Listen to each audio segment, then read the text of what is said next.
Uma coisa que me deixa curioso, que você falou no início da conversa, é as paradas das magias. Uhum. E como foi essas suas experiências com magias dentro do satanismo? Que isso é magia curioso. que você tentou e deu certo?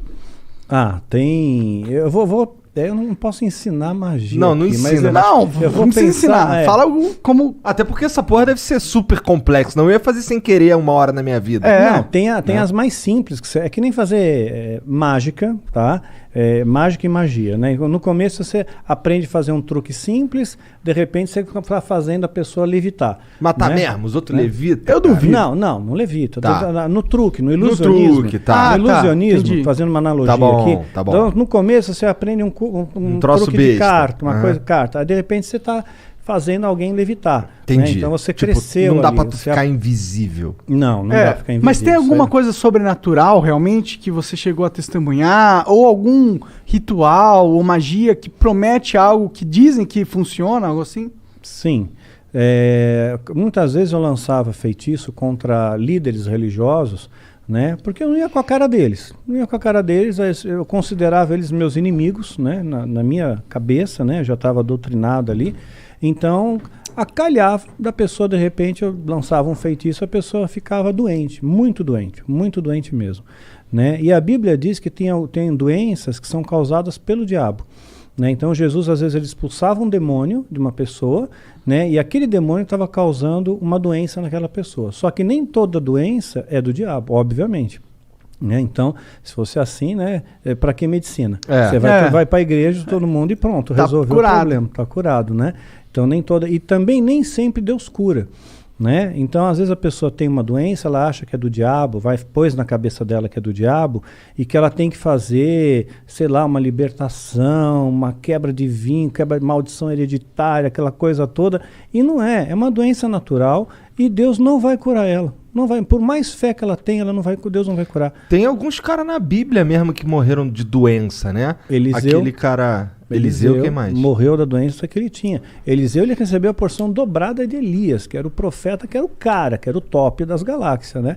Que fez o sol parar. Né, pois é. Então... Caralho, tá manjando, hein? Sua mãe contou muitas coisas.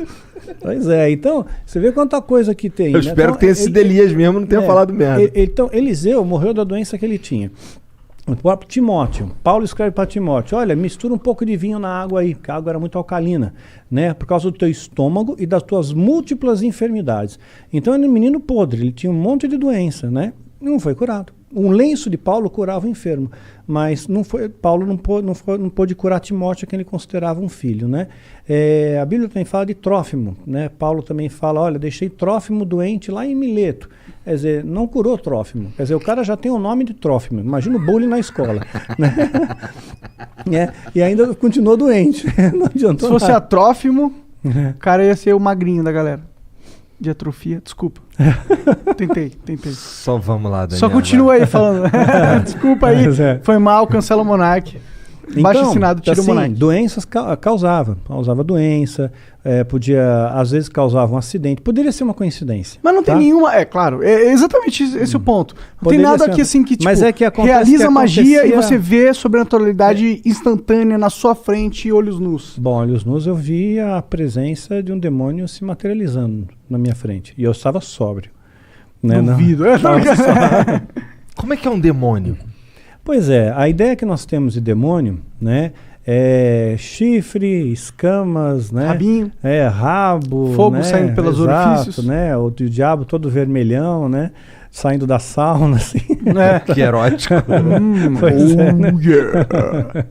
Então, mas não, né, é um ser que parece...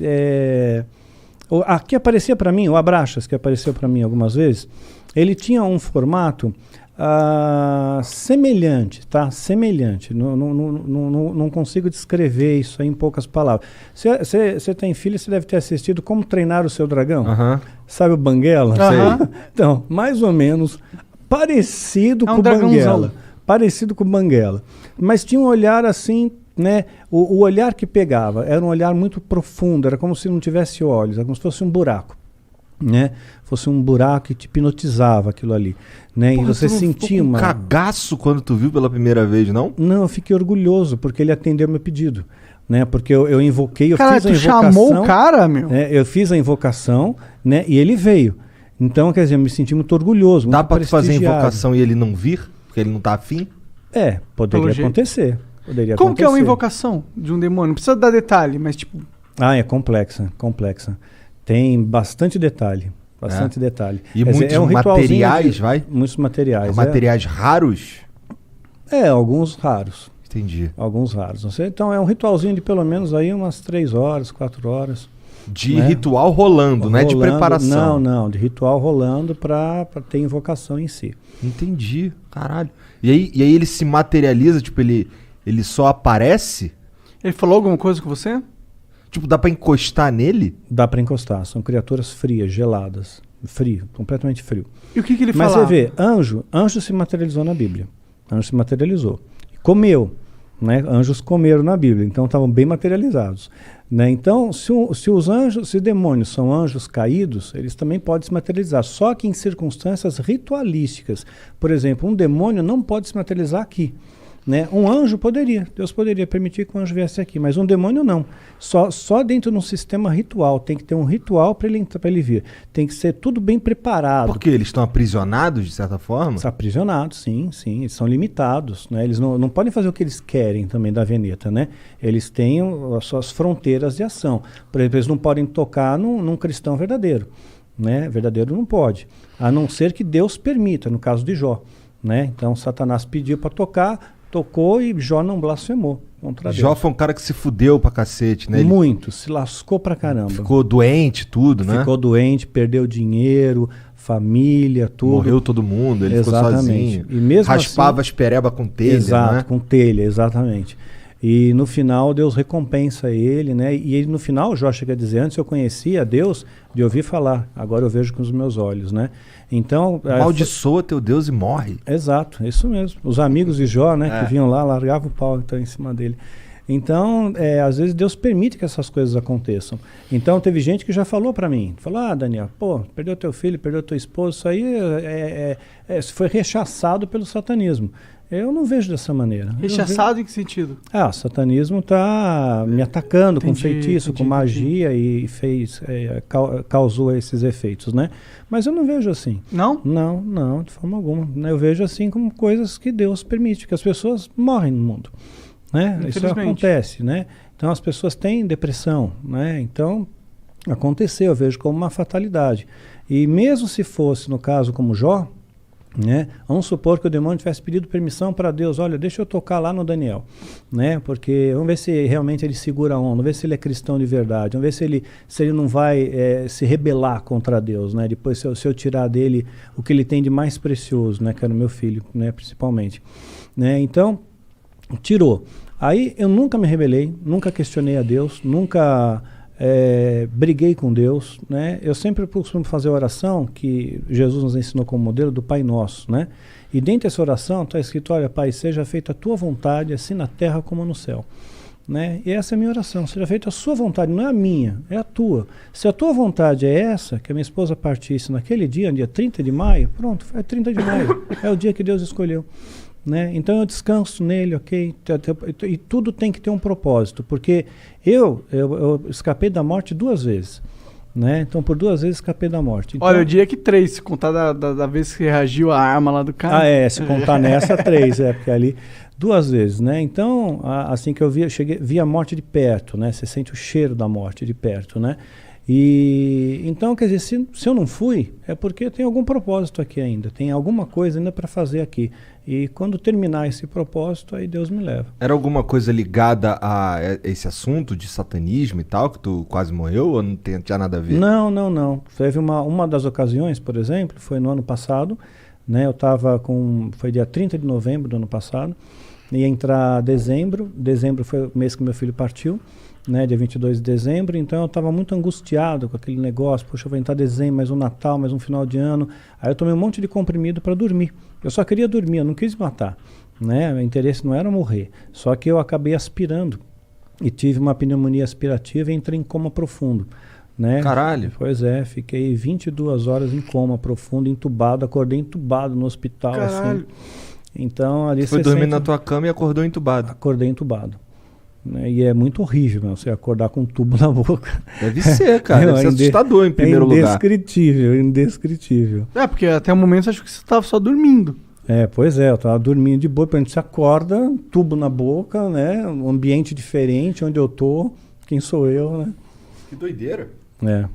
Mas, tá, pra que tu chamou o Abraxas, cara?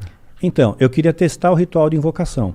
Porque se eu conseguisse que ele aparecesse, eu ganharia méritos dentro da Irmandade. Tinha alguém testemunhando ali? Não tinha.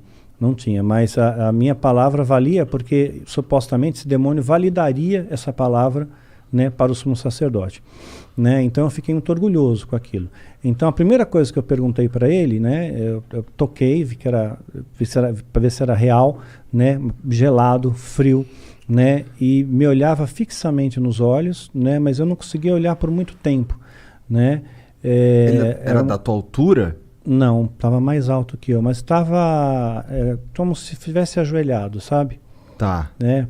Como se estivesse ajoelhado, não, ajoelhado, sentado sobre os joelhos. Tá. Ele tinha quatro membros? Sim. Assim, o Banguela lá, ele não é bípede, mas ele era bípede? Sim, bípede. Entendi. Né? Sim, tinha pernas, braços, né? Sentou, né? Forte, braceletes que pareciam braceletes de ouro, era dourado, né? Não sei se de ouro de verdade, não. Tá. Né? Dá para morder assim, tipo assim. É para valer, né? E a única coisa que eu perguntei foi se os animais eles iam para o céu, né? Perguntei, os animais vão para o céu, né? Porque eu tinha essa preocupação, será que os animais vão para o inferno? O animal é bonzinho, ele não pode ir para o inferno. Então eles estão todos no céu, né? Eu só fiz essa pergunta, né? Sei lá, uma pergunta besta, né? Que veio na minha cabeça. Interessante a pergunta até. Mas eu fiquei no vácuo, eu não tomei resposta nenhuma e ele desapareceu. E